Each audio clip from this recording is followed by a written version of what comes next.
Are Bloodbeasts of Khorne really that thirsty in patch 6.3.3? So this was an interesting one. I came to these right after doing Skull Reapers and looking for a unit I hadn't covered. A direct comparison is going to be a little hard on them because, as you'll see, monsters often aren't meant to take the same amount of punishment when nickel and dimed by 1,000 clan rats, but they really know how to go on a roll and end with a mega bonk. And yes, unlike grudges, I knew what that is. Recruited for 1100 gold and 275 upkeep, here you have 16 entities on Ultra with 8,256 health between them, or pretty Minotaur-like HP. Armor is 40, which is going to be a pain point as we go. Spell resistance 35% is as expected for Khorne. Leadership 75 is far from low, but when they take more damage, they are more susceptible to fleeing, as in these aren't demons. Speed 65 and charge speed 78 means they have Kroxigor charge speed, but far more normal speed for flanking and repositioning, which is probably why they're not meant to be rammed into 1,000 clan rats head first. But hey, my first demo combat was such a rawful stomp, I justified it as a stress test. Melee attack 38 is a far lower base figure than Skull Reapers to be sure, but it's fine in the grand scheme of things. Attack interval 3.8 is slightly faster than median, splash target size is medium, so regular cavalry on down, and maximum target damage by splash is 4. 4 is normal Kroxigor level, so the damage is spread around. Melee defense 28 isn't that high, but isn't atrocious. Weapon strength 140 is actually quite high, split base 65, and armor piercing 75, a highly unusual split. Point being, they do a lot of damage.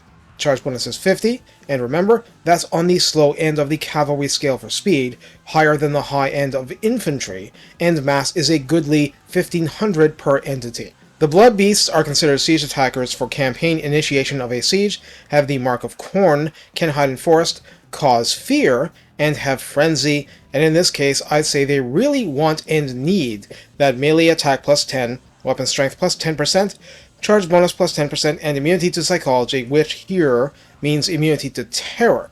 Enough damage and they'll lose this, remember. In the Scarbrand style redline skills, Harbingers of Death at 3 pips grants melee attack plus 8 and weapon strength plus 16%. At rank 7 and up, Rush to Slaughter as plus 10% speed, charge bonus plus 12 flat, and missile resistance 15%. For Mortal Lords, it's similar. Monstrous Strength at 3 pips is plus 10% weapon strength and plus 8 melee attack, rank 7 benefit from speed and malice, so speed plus 10%, melee attack plus 5, and missile resistance 15%, so not that dissimilar.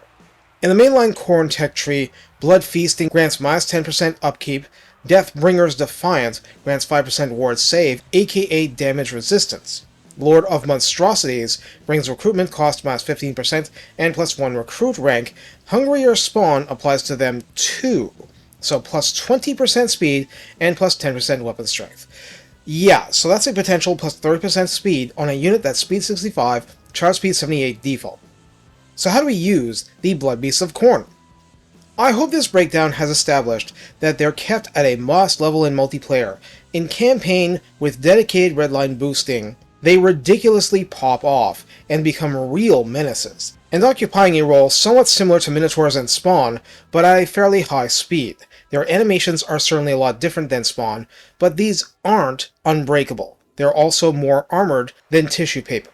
Basically, they are meant to be heavy but general-purpose flankers and force multipliers. They are not meant to replace infantry for infantry kinds of jobs. They are meant to easily work with infantry and spread damage widely, finishing off weakened foes and weakening healthier ones for others to kill.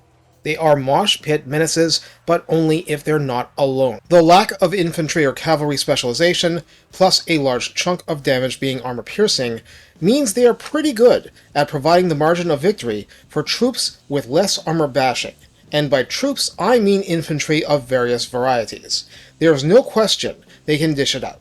Without some kind of healing, their ability to take it is very questionable, but being able to greatly enhance speed and weapon strength before mid-battle boosts means they can be quite dangerous. You just have to play around a little to find where and when to use them optimally.